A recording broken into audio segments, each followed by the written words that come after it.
and welcome everyone to my very brief presentation. I appreciate everyone's quite busy, so this will take hopefully less than around 15 minutes as an introduction to some of the work that we've been doing with regards to Lloyd's European strategy.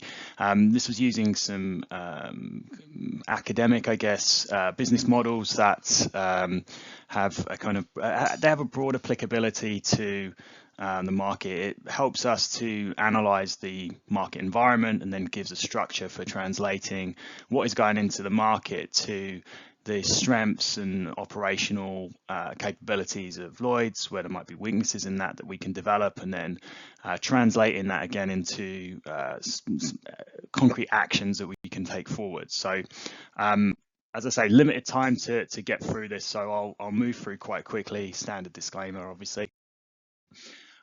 So the strategy analysis will look at, as I said, the state of the current market, Lloyd's value proposition, so going into a bit more detail around what Lloyd's is good at, and then aligning the market opportunities with Lloyd's strengths and our commercial strategy. And I know you'll be all familiar with that, but I'll touch on where it aligns in due course, and then some conclusions and next steps to the work.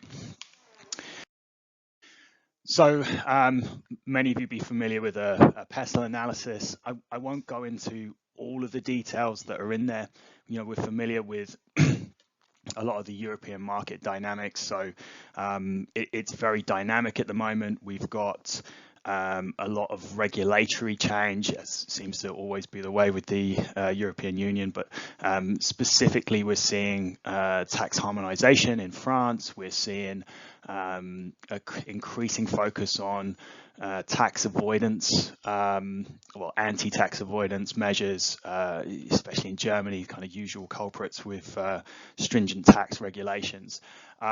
This dynamic environment, I think also what we're seeing in the US, is kind of analyzed in this pestle framework to, I guess, filter this down into where do we see these opportunities. And I've kind of touched on the tax liability, bit of a spoiler there, but also the broad challenge associated with climate change. And these were the two key areas that kind of came out of that analysis that would be an opportunity for growth and also to address the protection gap. And I'll touch on why those two things are important. So our commercial strategy is servicing underdeveloped markets.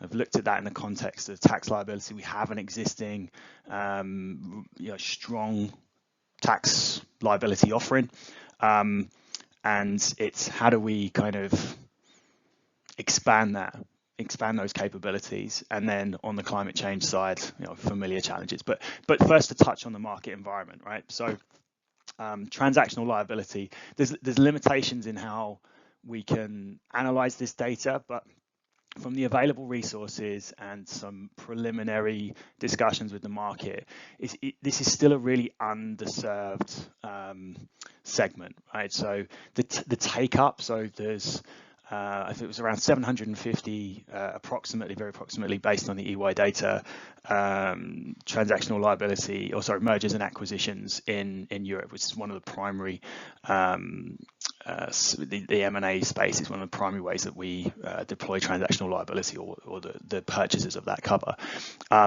It's something around 60% of those transactions went uninsured, right? So there's significant opportunity there.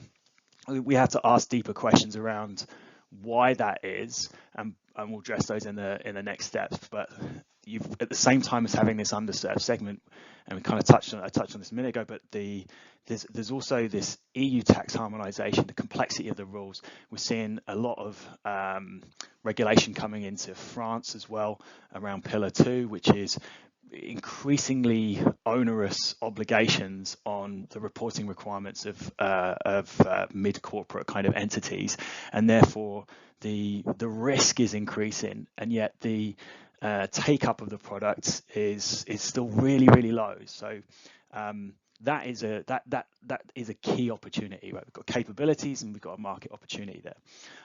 The other side of things is climate climate change. Now, it's very prominent. We see catastrophes, we see floods, we see increasing prevalence of windstorms, and the severity of those ticking up. And yet, the insurance penetration, even in very developed insurance markets like Germany, still really low. It's still incredibly low. And particularly in the context of when you look at the global average, a lot of this is US centric, but when you look at the global average, you say 38%, and we're dropping down to 25% for one of the most sophisticated insurance markets in the world, and with ourselves servicing that and numerous other carriers, for it to be sitting around 25%. And this is just the direct side of things, so the direct physical losses.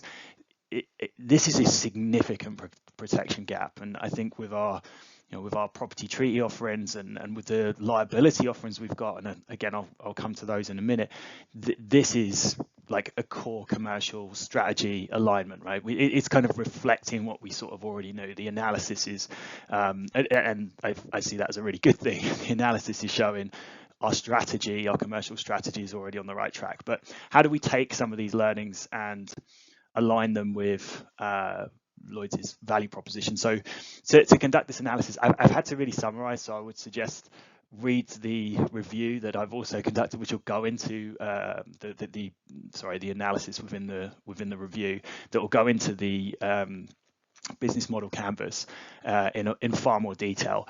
I'm summarizing this for the sake of brevity and the presentation, but essentially it captures what is Lloyd's business proposition. What are the values? What are the key areas in which we have very strong capabilities, and how do we, I guess, distinguish ourselves? This is crossing over into some other models as well, but how do we distinguish ourselves from our competitors? So we're all familiar with a lot of this. Lloyd's is unique as a market aggregator in the specialty space. We've been extremely profitable, so there's confidence that we know what we do. So we get investors, we get capital coming through. We also have a very strong capital structure, so there's the double gearing effect. But then also when you consider that Lloyd's Europe has its own distinct capital base as well, we're in a really strong financial position, and that's been reflected in the ratings from the rating agencies. Why is that? Well, the level of expertise that we have in the market, that's not just in terms of the syndicates, but also the oversight of the syndicates and the regulatory framework and control of the market that we've put in place. The access that we offer, right? So within Lloyd's Europe, we've got licenses, not just for Europe. I mean, there's a cross-sell thing there with the licensing for pretty much every country in the world, but we have a defined pathway into the EU. We also have strong regulatory relationships, the global distribution network and the European network. And when you start to combine these things together, what we have is some really powerful, compelling solutions for sophisticated clients. Right? We are a specialty market.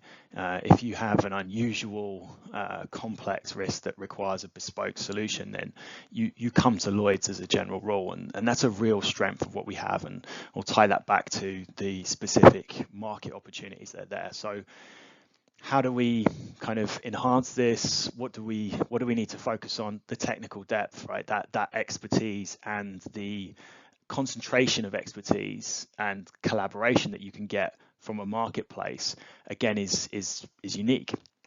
I've touched on the licensing. It's a real selling point. I think tools like Crystal and our understanding of regulatory frameworks and how those licenses operate and the way that we support them operating is also really critical. So another area for us to focus on. And then when we're talking about growth, particularly the areas that we've identified, innovation is a crucial component of that. Again, I'll go into a bit more detail, but this gives you a high-level summary of the analysis using some of these frameworks. So the BMC is what I've summarized there, but we've also looked at ANZOF and the generic strategies from Porter's the generic status from Porter's work to give us a slightly a more holistic approach. But I've summarized the BMC because it's such a useful tool for clearly pulling all of these things together. I've put in the regulatory framework as a quick slide. I know we're all familiar with this, but I think this is a great way of visually representing some of those key themes. So the license network, the financial rating, and the central fund, and these are core elements that will support things like innovation and product development, and that brand and reputation sells these products and it gives the kind of sandbox environment in order to innovate because we've got that stability.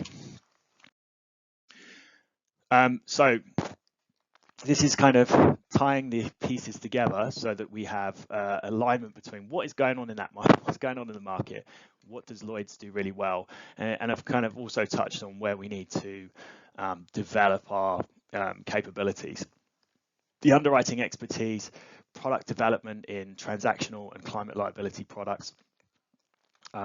We have unique insights on this. We have solutions for complex clients. We have this syndicated approach. In terms of climate liability, again, this is an area where there is limited, outside of Lloyd's and to a lesser extent within Lloyd's, limited understanding of the emerging risks associated with climate liability, and this kind of covers a broad spectrum of the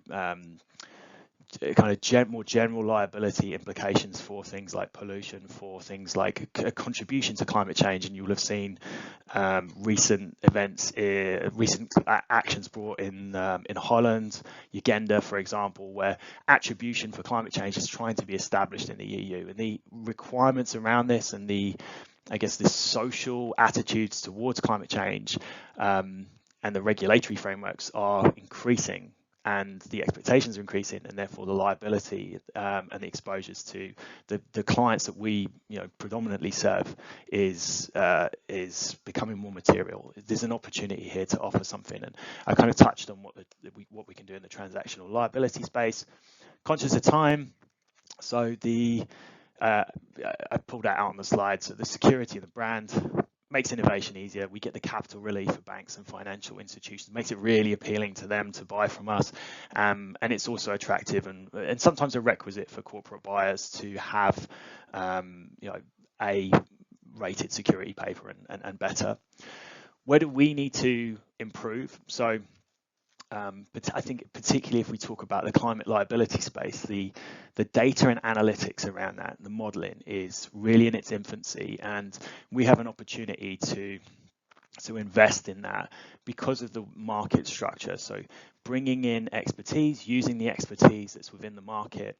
I think of things like, in particular, the Lloyd's Lab and the insurtechs that come into that, and giving them the support framework, financial incentives as much as anything else, and a marketplace to transact in, gives us an advantage in terms of leveraging new technologies, new approaches to modeling, and these insights into how to approach climate change broadly, not just on the liability side, but on the direct as well. We have this unique kind of convening power and the draw of coming into an incubator effectively within the insurance market. We already have, again, a great alignment between what the academic analysis, what the review's telling us, and our existing strategies around supporting innovation and the transition scopes that we've got in place to facilitate that. We also, I'll just take a second on this. Culture is really important. Again, I know we do a lot of work on this, but when you're innovating, when you're trying to grow in these spaces, and products will fail, we will get things wrong. The market will get things wrong, and we need to be clear on our tolerance and understanding of that, so that we can support. And I guess the old mantra, fail fast, right? And learn from it and move on, right? So that cultural aspect is really important, and this was called out. And again, in one of the models, a couple of models, Tushman particularly looked at culture. Again, I would refer you back to the review for more detail on that. So conclusions and next steps. I'll run through these very quickly because I'm running out of time. But the review backed up and demonstrated that this commercial strategies and strategies that are articulated in the review, they are aligned. It is only a first step, so we need to consider what we do next with this analysis. My team is going to lead that. We're going to look at the current marketplace, more engagement with brokers to understand their buying habits, and then the Lloyd's Lab for that kind of incubation. I'll finish there. Thank you very much for your time, everyone.